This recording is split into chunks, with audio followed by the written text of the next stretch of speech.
So, if you remember, at the first Continental Congress, when representatives from the 12 colonies met to decide what to do about the British threat in Boston, they had sent their grievances or their disagreements to the king and had agreed to meet again in May and see what happened, basically.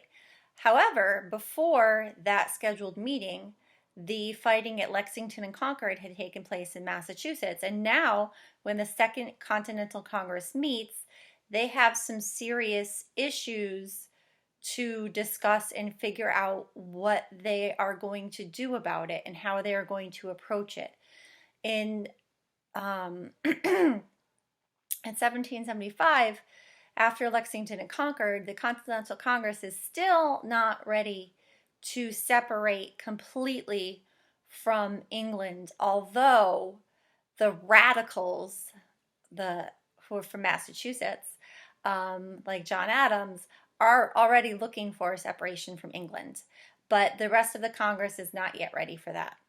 So they're not going to break away from England. They're still going to try to fix the problems they have. And they're hoping that even though there has been fighting between the colonists and the army, they're hoping that they can still have their problems with the king and parliament solved and that they can come to a peaceful solution. Okay?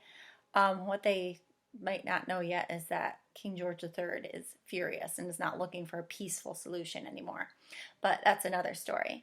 So at the Continental Congress, they decide that they are going to raise an army. So they want to look for a peaceful solution, but they're going to raise an army. That doesn't sound very peaceful. But they realize that if there's fighting going on and they're going to possibly need to protect themselves, that they need to have an army.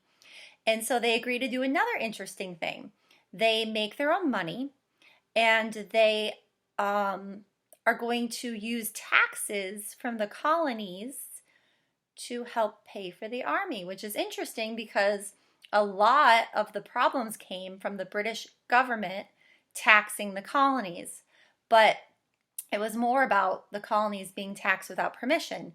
And if the Continental Congress is making the taxes, then the colonies are making their own taxes. So I guess that they think that's okay and they have to pay for an army somehow. Armies don't pay for themselves. That was the problem after the French and Indian War. So they agreed to raise an army, print money, raise taxes to help pay for the army, and then they need somebody to be in charge of the army. And I'm going to kind of show you this in a video clip that you're going to watch in a little bit. And part of that video clip that you're going to watch in a little bit is going to say some of the same things that I have, and it's also going to kind of show you what goes on there. And you're going to see one of the men who is speaking, he nominates or makes his suggestion for who he thinks should be the leader of the Continental Army. And the John Adams in this video looks a little bit different than the John Adams from one of the other videos that we watched, so don't get too confused. But anyway, he stands up and he speaks, and he's gonna, I have this perfect person who I'd like for this job, and he's getting ready to tell them who he is. And his buddy, John Hancock from Massachusetts, thinks that he's going to say he should be in charge of the army. And he's like, yes. And then he says, George Washington from Virginia. And Hancock's like, what? He doesn't say anything. And George Washington stands up and he humbly accepts the nomination to be in charge of the new Continental Army, which is going to be the colonist army. We're going to call them the Continental Army, okay, because it's the Continental Congress. So George Washington is from Virginia.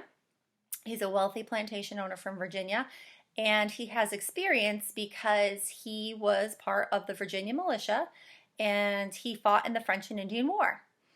And he shows up to the meetings of the Continental Congress because he is one of the representatives from Virginia in his military uniform.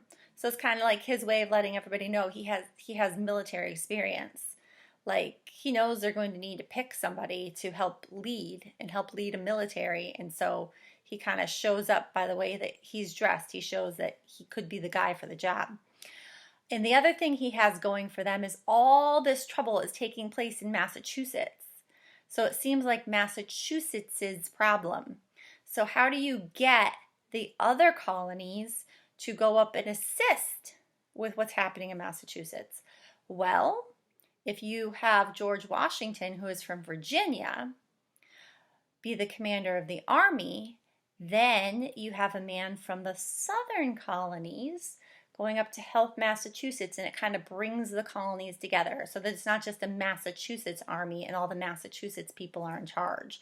So it kind of helps bring people from different colonies together in different jobs so that they can kind of work together. And it makes other colonies happy because they don't feel like Massachusetts is running the show. George Washington accepts. He's one of the wealthiest men in the country at the time. He accepts the job without pay.